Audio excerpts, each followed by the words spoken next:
While TNA may be still alive in some guise, we just call it Impact now and often get confused, the original Total Non-Stop Action is 100% deceased, and there's many reasons for that, and we're going to touch upon some of them today. Because for you see, ever since TNA emerged in 2002, they just had this knack for telling really strange stories that left fans sitting on sofas or in the live arena going, I don't understand what's going on, and nobody is bothering to explain it. But look, my name is Simon Miller, this is What Culture Wrestling, hit that subscribe button, and yeah, we're doing it.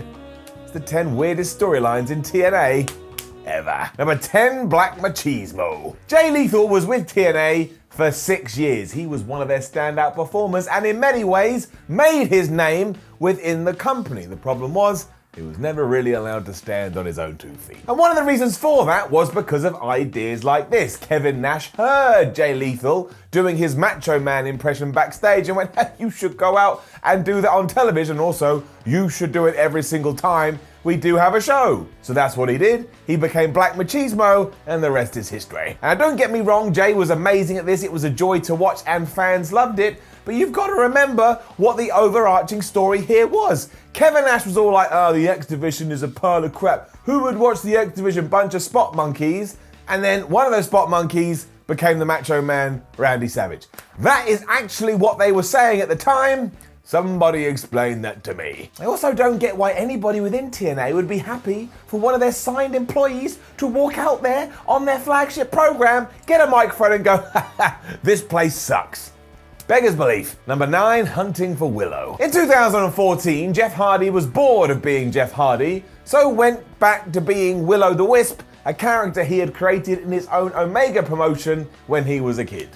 It was bizarre. He would paint his face black and silver and wear this over-the-top mask, but much like his brother Matt and his woke and broken ways, he did embrace this all the way, and you have to give him credit for that. 2 people that didn't feel the same was EC3 and Rockstar Spud, so they decided to hunt him down into the wilderness. Almost tying into the current wrestling scene though, TNA shot this like it was some kind of crappy B-movies and B-horror movie, and it did see Willow kidnap Rockstar Spud and then beat the hell out of Ethan Carter III. And it seemed like all of this was being done so that EC3 could suffer his first loss in TNA and we would all accept it. But not only did that never happen, a few months after this, Willow just never came back and nobody ever told us why. And as you know, I like to be told why. I think it's fair to say this persona was just a little too much off the deep end for most wrestling fans, and that's why it was shelved.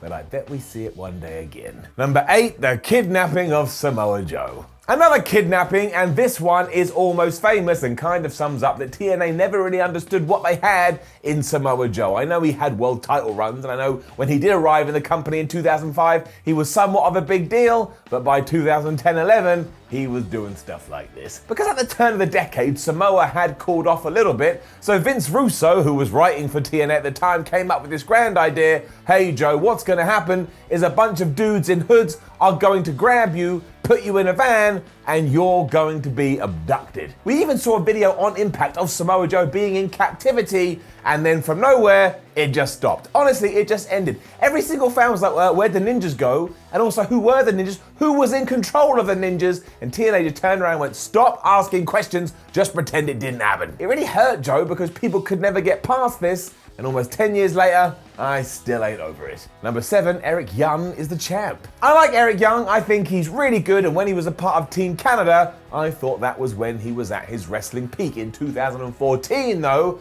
TNA felt like they needed something new and that they needed to do something new with Mr. Young, so they went, you can just be Daniel Bryan. And this is not a knock on Young, but you'd have to be blind not to see that this just was Total Non-Stop Action copying WWE almost verbatim. Like, the time Eric won the championship was only a few days after Daniel Bryan had done the same. It was kind of cool because once again we saw him rise from the bottom and fight through all these obstacles to get to the top. But before this, we had been told that Eric was nothing more than a comedy character, hence why he had teamed up with ODB to win the Knockouts Women's Tag Team Championships. So not only was there no build, which meant a lot of fans just sat on their hands, but this audience, the last thing this audience wanted was WWE Light, and as I'm sure you can figure out, this was probably the most WWE Light narrative they ever did. Number 6, Samuel Shaw. As soon as you saw Samuel Shaw, and that rhymed, you knew something was off with him. He had that like Patrick Bateman aura, and if you've seen American Psycho, you know what I'm talking about. It also soon became clear that he was obsessed with Christy Hemme, and at first you were like, yeah, well, I guess a lot of guys would be. She's an attractive lady. But then it turned a very, very dark and a very, very screwed up corner. It was so uncomfortable, it was almost unwatchable, because as it turned out, Sam had like a picture shrine to Christy, like he was Helga from Hey Arnold, and also a mannequin that he would dress up like the Knockout so he could have, and I quote, personal time with it. That is just screwed up, man, and when Christy found out, she was justifiably freaked out, and so were the Impact fans, because they started chanting creepy anytime Samuel Shaw was in the arena. The payoff was a feud between Shaw and Ken Anderson, but I don't think we needed to get through all of this first stuff. Just do a feud. This would have been one of those times where there could have been no story, and maybe I would have been mad at the time, but deep down, I probably envisioned what they could have done, and I would have been okay.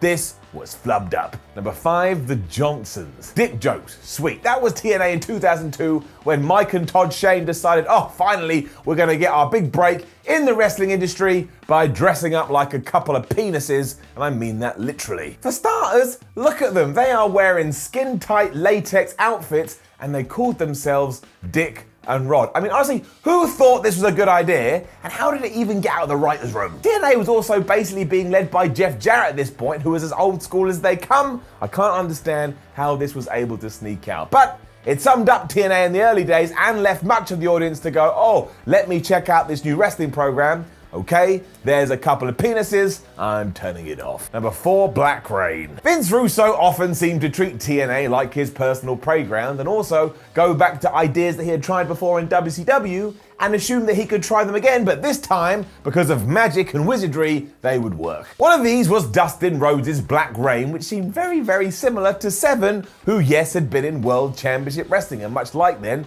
Dustin showed no enthusiasm for this whatsoever, and I can't blame him. It was just like a sinister, dark, but kind of crappy knockoff of The Undertaker. Oh, but this one had a pet rat. Every time I was watching Raw, I was like, oh, well, I'd be so scared of the dead man if he had a pet, but he didn't. You could just see that Rhodes didn't want to do any of this, and it absolutely plummeted through the floor when he started a tag team with Relic, and yes, he was called Relic because that's killer backwards. I mean, what's next? You're gonna just look down the camera with a knife and go boogadoo-goo-goo?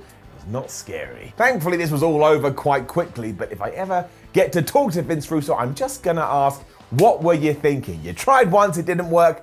Don't go back to the well. Number 3, the Hall of Fame Power Ring. When Hulk Hogan arrived in TNA in 2010, it should have been the start of the great turnaround that we would still be talking about today. Instead, it was pretty much the start of TNA's demise, because Hulk Hogan didn't really bring anything new to the table. It did start great though, because the Hulks had decided to put all of his love and all of his weight behind Abyss, and I was like, hell yeah, Abyss is great, he just needs something extra. I mean, it doesn't make any sense why like a real American is hanging out with a psychopath, but I don't care. I even stood by it when Hogan started giving him motivational speeches, but even I had to get off this train when Hulk Hogan said, you see this, my WWE Hall of Fame ring, if you put it on, you will have all the power, I suppose, in the world, and you'll never lose a match. So that's what he did. Abyss became the Green Lantern, I suppose, and he started to win. And did anybody tell me how this was happening? Did anyone try and steal this ring? Not really. It was just occurring. It was just way too over the top to try and believe or buy into, and really was dumb. It was dumb. It was like Hulk Hogan would walk in one day, and he caught the reflection of his ring in the mirror, and then, oh, I know what I can do. And then someone showed him a comic book, and that was the end of that. This almost killed Abyss, but don't worry, TNA did that anyway. We'll talk about it in a sec. Number 2, Winter brainwashes Angelina Love. Look, I don't mind it when wrestling wants to go hocus pocus. Sometimes it's actually quite fun, but in 2011, well, we had brainwashing, Winter, and Angelina Love, and this one, well, it failed. Angelina, by this point, was one of the standouts in the Knockouts division. Unfortunately, though, she had started to see Winter in her locker room. Now, that sounds very innocent until you learned that the other women couldn't see Winter, which begged the question, what was going on with Angelina Love? Then all of a sudden that changed, I don't know why, because then the other women could see Winter, but it was too late because Angelina had been possessed or something by Winter, and the only explanation we got on television was brainwashing. And if you said, I don't understand that, TNA turned around and went, tough luck, it's brainwashing. She then used these powers to stop Love saving her tag team partner Velvet Sky, which turned her heel. And look, This magic, is that word again, this magic did allow them to win both the tag team titles and Winter to go on to become the Knockouts World Champion. But then it just stopped. I suppose because Winter ran out of brain power, energy. I don't know, you tell me. Honestly, it's so weird. Go watch all of this on YouTube now. Just watch it on clips. You will not believe it actually took place. Number 1, the past of Abyss. As I've already mentioned, I was a fan of Abyss. I thought for a period of time he was everything right with TNA. And when they teamed him up with James Mitchell, I was like, hell yeah, that works. Crazy monster dude and his spooky friend. Instead though, we had to cane the man and give him a dumb backstory, which was that Mrs. Abyss had shot Mr. Abyss, in the head I suppose, or somewhere, but Son Abyss had taken the flak for all of this because he loved his mum. Mitchell then decided to use all of this information to try and control Abyss by saying, well, if you tell anybody, I'm gonna go to the cops. But he said this on national television. So 1, you've already just admitted it, and 2, I'm gonna guess at least 1 police officer is watching and they're about to come to your door. It then turned out that James was Abyss's dad, and that was the end of this. This spiraled out of control, and by the time they were separated, I don't think anybody minded.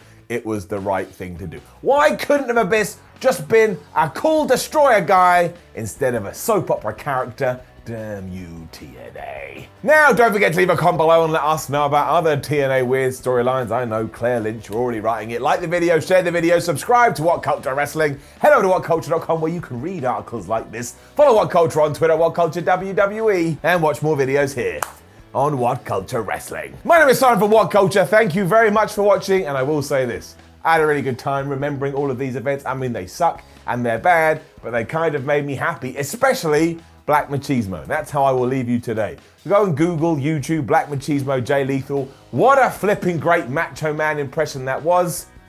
Brought a tear to my eye.